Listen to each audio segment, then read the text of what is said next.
Hello, my name is Lola, and we're going to be looking at Dead Meat's Dracula 1931 Kill Count. This movie is basically the Iron Man of the Universal Monster Universe. It's the one that started it all, pretty much, for horror, for vampire movies, for Dracula movies, and it inspired a whole lot of each generation's monster movie, and vampire movies. Anyway, and let's look at what James A. Janice has to say about it. And if you want to like, comment, subscribe my channel, you can. Or if you don't want to, it's fine too. Here we go. Welcome to the Kill Count, where we tally up the victims in all our favorite horror movies. Now stop now. I'm James A. Janice, and today we're looking at Dracula, the classic from 1931. Count Dracula is one of the best known figures in popular culture. Most people can't name a time when they never even heard the name before.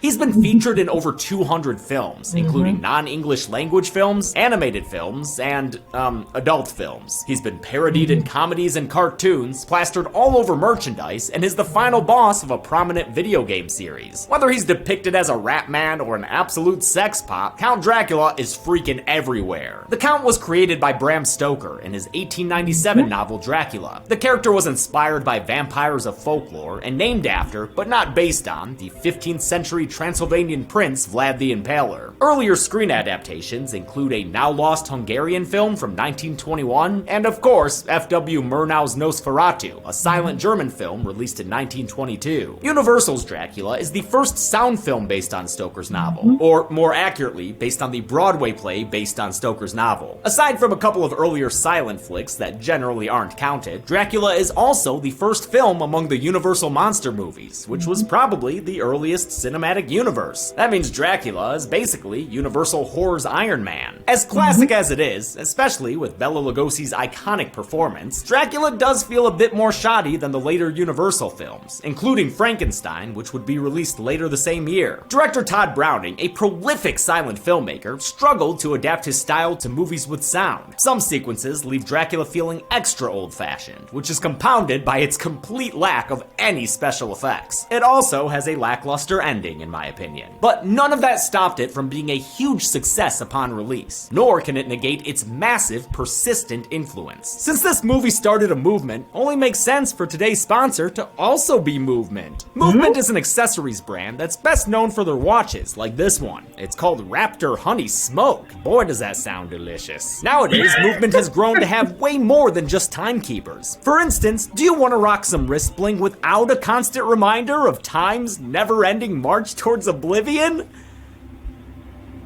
Then check out Movement's new jewelry. Chelsea's loving her new silver bracelet, which is both stylish and excellent vamp repellent. Oh, wait a minute. Silver's not for vampires. That's for the other guy, huh? Yeah. Oh, thank God. She's got it covered. And looking damn good while she does it, too. Movement also offers blue light filtering glasses and sunglasses, perfect for protecting your eyes from hyper-specific beams of light. There you go, Drac. Now you can doom scroll from your coffin all night. If you want to make the Movement move for yourself, just use the link in our description. I recommend doing it soon. Between now and July 25th, Movement is having a 25% off sale site-wide. But that's only if you use our link. That's right, kids. We're providing the hookup. Let's take a look at what is now the oldest movie on the kill count and get to the kills. Well, unless someday you guys decided to do Nosferatu, which, if you want to, yeah. If you don't, that's okay too. Anyway, we continue on with the kills. The movie begins with the title card. Yo, is that the bat signal back there? Ain't no Elfman music playing though. We get the Swan theme instead, from Tchaikovsky's famous ballet, Swan Lake. The Swan theme is like a would-be Universal horror theme song, having scored the credits for Dracula, Murders in the Rue Morgue, and The Mummy, as well as the earlier silent Phantom of the Opera. Stop spooking people, Swan! A packed carriage hauls ass through the matte-painting mountains, its occupants jumping eager to reach their destination before sundown, because once night falls, they've got to deal with Nosferatu. Nah, man, you're talking about the wrong movie. That ratty motherfucker can go flip light switches for all I care. That lady bouncing around, by the way, who also had the movie's first line of dialogue, dialogue is Carla Laemmle, cousin to Universal Horror's patron saint Carl Laemmle Jr. Jr.'s dad, Carl Sr., was of course a co-founder and president of Universal Pictures. Carla Laemmle was the last surviving cast member of this movie when she died in 2014 at the age of 104. What a badass. They gallop into Epcot's Germany pavilion, and everyone disembarks to shop at their teddy bear. A guy named Renfield wants to continue on to Borgo Pass. He's here on some midnight business! And with whom? Count Dracula. Count Dracula? Count Dracula? Yes. Renfield's hoping to sell Dracula his monorail, but the locals say the Count and his wives are vampires. They take the form of wolves and bats. Wait, what? Dracula can turn into a wolf too? I thought that was only the other guy. They leave their coffins at night, and they feed on the blood of the living. Thanks for the vampire cliff notes, Stashman Crothers. Surely helpful to 1931 audiences who weren't as familiar with vampires and their blood-drinking proclivities, or their weakness to bling, like the cross this woman gives to Renfield in a freeze frame. That freeze frame is part of the movie. I didn't edit this in. This is how it is. So don't get cross with me. With the sun going down, it's time to hit the town. That's the motto of Count Dracula and all his lady wives, who climb out of their coffins to join the bees and the, possums? Opossums? I always forget the difference. Dracula himself makes one of the most iconic entrances in horror history. Bela Lugosi straight eye-fucking that camera. No wonder the dude's got 3 wives. The dramatic dolly-in on the Dracman comes courtesy of Karl Freund, a German expressionist cinematographer. Freund was a fan of moving cameras and a master of his craft. Dude shot Fritz Lang's Metropolis. Though Todd Browning is Dracula's credited director, Freund is sometimes said to have done a lot of the actual directing. In any case, Freund impressed Universal enough to direct The Mummy the following year. As for Browning, his career would sadly stall out after 1932 when he released the now cult classic Freaks. Renfield's carriage bails on him before he can leave a 4-star review, but another is waiting for him, complete with a drivula, or a driver, just a regular driver, with a toothache and very white eyes. Dude, best stay away from Bunker Hill. Well, hopefully this Dracula doesn't drive like a bat out of hell. Oh no! This bat on a string speeds them towards Castle Dracula. Huh, wonder where they got horses that small. When he arrives, Renfield can't find the driver, or anyone else. Nothing but a swarm of armadillos. Damn, Dracula, what kind of food you been leaving out? Also, bet you didn't expect this movie to be full of fake bats and real armadillos. Dracula descends the stairs and makes his introduction. I am Dracula. Yeah, no shit you are, dude. Who else responds to a wolf howl like this? Listen to them.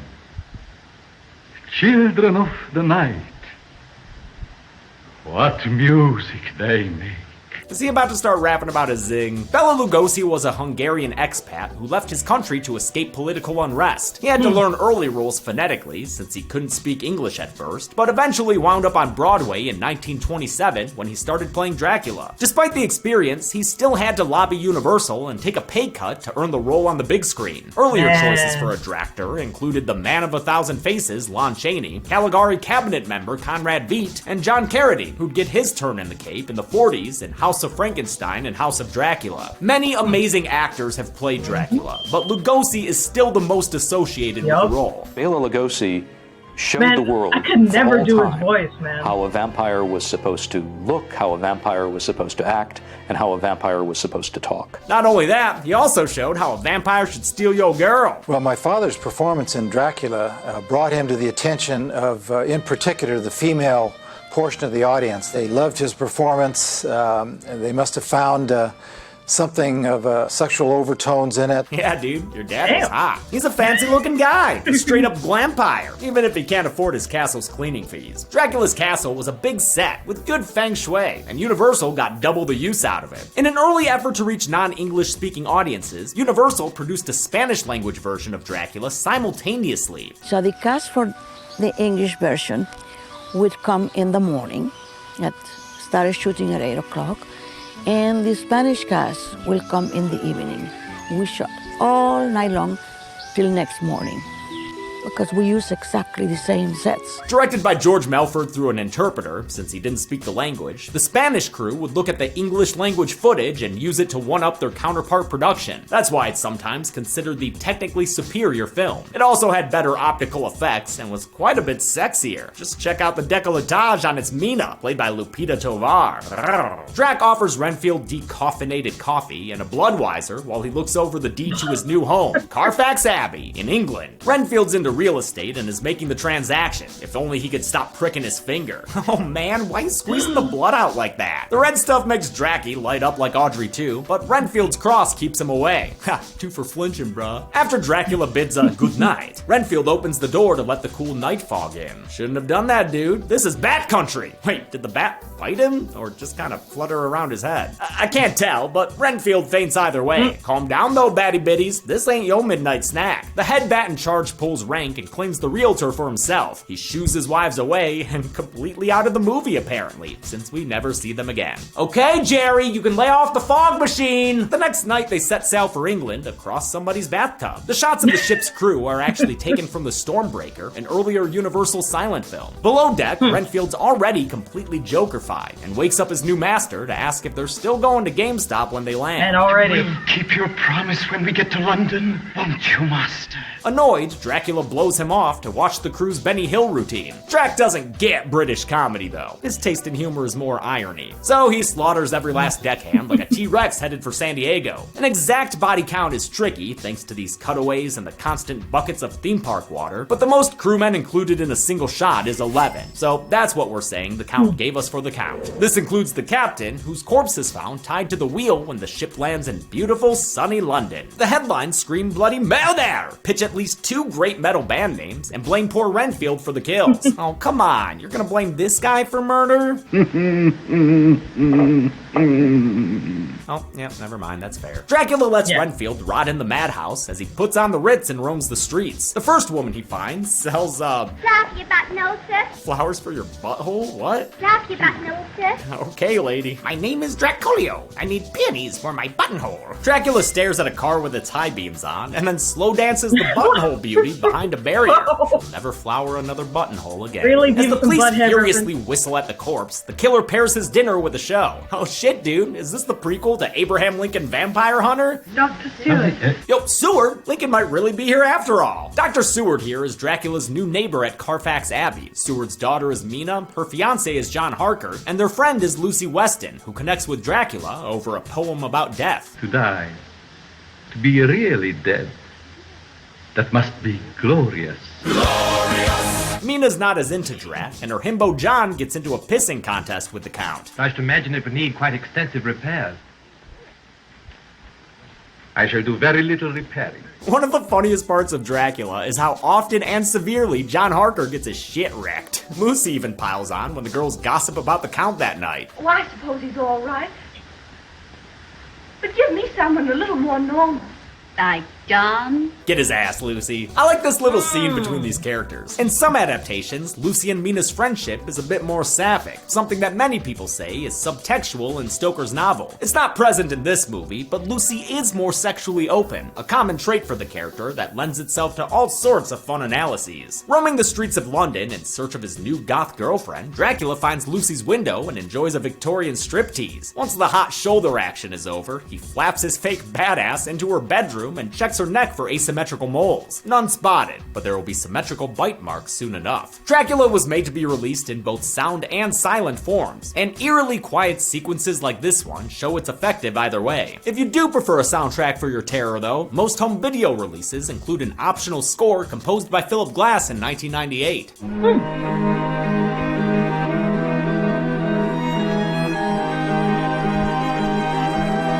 At an operating theater, we find out that Lucy has died from her midnight Drac attack. The surgeons are baffled by her neck marks and lack of blood, so they call in Dr. Otto Octavius, or Professor Van Helsing. Van Helsing.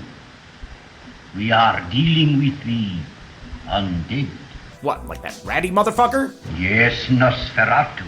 Thought so. Dr. Seward is skeptical, but Van Helsing tells him to open his mind. The superstition of yesterday can become the scientific reality of today. Yeah, how about that, Neil deGrasse Tyson? At Seward's sanitarium, where life is beautiful all the time, Renfield's been trying to eat spiders and flies thanks to his newfound taste for blood. Dude's getting pretty Gollum up in this bitch. Van Helsing tries to disarm Renfield with a gentle German hand massage, but Rennie only wants the finest manicures. Keep your filthy hands to yourself. They hear a wolf howl as the sun goes down, meaning it's Dracula o'clock. Right after the camera moves away long enough for Mr. Lugosi to get on set. Mr. go scare you. Go. Okay. There you go. Ready. Yep, it's Dracula o'clock. Renfield's reaction to the howling gives Van Helsing some suspicions. He confirms it when Renfield shies away from the wolfsbane flower. This dude's a little vampire servant. You know too much to live, Van Helsing. Jesus, a scary little vampire servant. Dracula Bartoks his way into Mina's room, where editing turns him back into a human. Damn, you're really giving her the bedroom eyes. Or maybe he's got allergies. Hard to tell. He moves in on Mina as the screen fades to black. The next morning, she thinks it was all a dream. A sexy dream. It came closer and closer. I felt its breath on my face. And then its lips. Ooh, it's getting hot in here. John tells her to forget her silly erotic dream with another man, and Van Helsing checks her for hickeys, which is when he finds a pair of bite marks. What could have caused them, Professor? Count Dracula. Wait, what? Oh, the maid was just announcing his arrival. I love when a joke in a 90-year-old movie can still get a laugh out of me. We finally get a collision between a couple of colossal characters. Van Helsing, a most distinguished scientist whose name we know, even in the wilds of Transylvania. Your clapback is a little bow, dude? Come on, even Harker could have done better. I can imagine.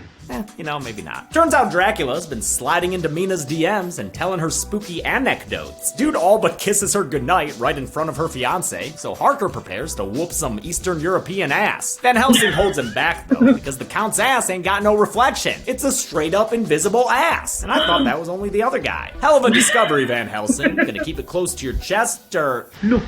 Nope, gonna play that hand right now.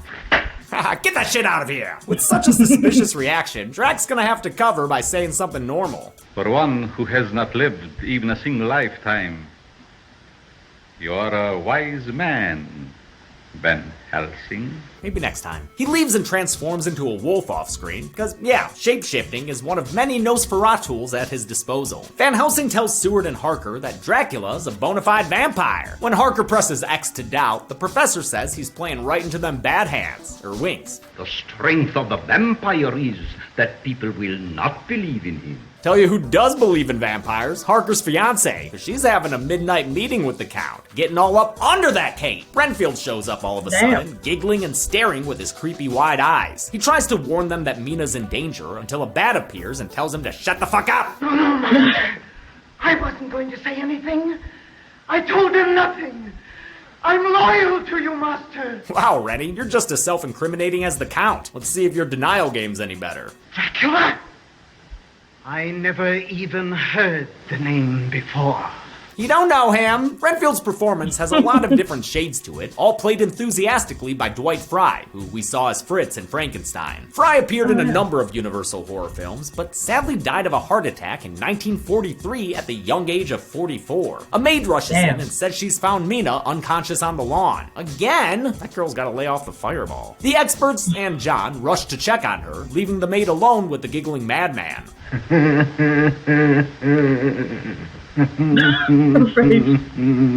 She passes out and Renfield crawls towards her, perhaps intending malice for this Alice. But no, there's no kill to count here. We see the maid alive later on, and besides, as the Spanish version shows, Renfield was just going in for a fly. He clarified earlier that although he wants blood, he's not a murderer. You will see that I get lives. Not human lives, but small ones. Mina regains consciousness and starts coming to her senses too. No, John. You mustn't touch me. And you mustn't kiss me. Ever again. Damn, Harker, get wrecked. As the others plot how to kill Count Dracula, Renfield shows up so Dwight Frye can deliver a monologue. Rats. Rats. Rats.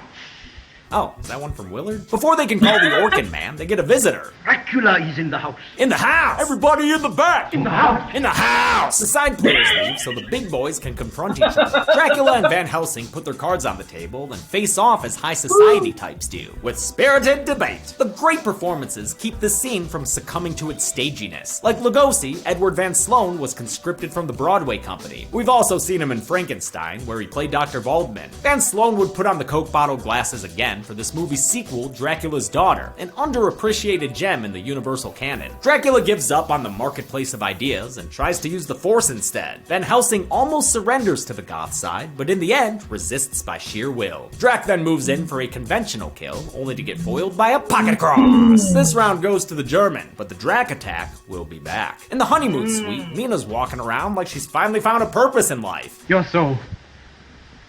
like a changed girl. Yeah, dude, it's because she got that vampire blood in her. I mean, she's sitting there talking to a bat. John's kind of into it, though, because for once, his fiancée seems into him. Your eyes. They look at me so strangely. That's called lust, John. I can imagine. Helen Chandler doesn't get as much credit as her co-stars, but she does a great job tracking Mina's character changes, from modern and unimpressed by the old-fashioned Dracula to trance-like as she's falling under his spell, then finally to this lively invigoration when she's halfway down the road to Vampire Town. Mina moves in for a neck nibble, but Van Helsing Bluetooths her, and his cross helps break her out of her trance. She admits that she's become, a bit of a fangbanger, and is not actually horny for John. They try to protect her that night by posting a nurse at her bedside, but Dracula seduces the nurse with a window-side sup. She lets him inside, and he abducts Mina from her bed. He leads his new vampire across the lawn to show her the Carfax, Abbey, inside of which there's an astoundingly dangerous spiral staircase. Don't pull the super fun happy slide lever. Renfield's here to help, but Drac sees that Van Helsing and Harker followed him, so the Count thinks that his familiar has sold him out. For this apparent betrayal, Dracula gives Rennie a weird hug. Not sure if he's skilled by that or the subsequent tumble down the stairs, but in any case, this little flycatcher is ready for dissection. Audiences in 1931 heard Renfield scream as he was attacked, but Universal silenced this scene for a 1938 re-release because of the Hays Code, which prevented profanity, suggestive nudity, and graphic or realistic violence. Mina is carried off as her fiancé and the professor break into the castle. They follow Dracula into his vacation crypt and quickly find the vampire sleep pods. Van Helsing breaks the wooden lid into a stake while Harker runs off to find Mina. We see Van Helsing wind up for the killing blow, but he drives it into Dracula's heart off screen. The Prince of Darkness is brought to a permanent end with some Bela Lugosi screams. Those screams were also dropped in the 1938 version, but have since been gloriously reinstated. Cool. What music he makes. With Dracula dead, his curse is lifted from Mina, who, feels herself up in the corner. Alright, guess it's one last moment to herself before she's forced to be with John the Vampire Hunter and his D. They exit the Abbey to wedding bells, and Van Helsing stays behind to do sequel stuff. The end. One of Dracula's many derivatives is, of course, the Count from Sesame Street. So let's honor him and get to the numbers. Ah, ha, ha! Nice. Honestly, that bat, that fake bat you guys did looks way better than the one that in the freaking Dracula movie, to be honest.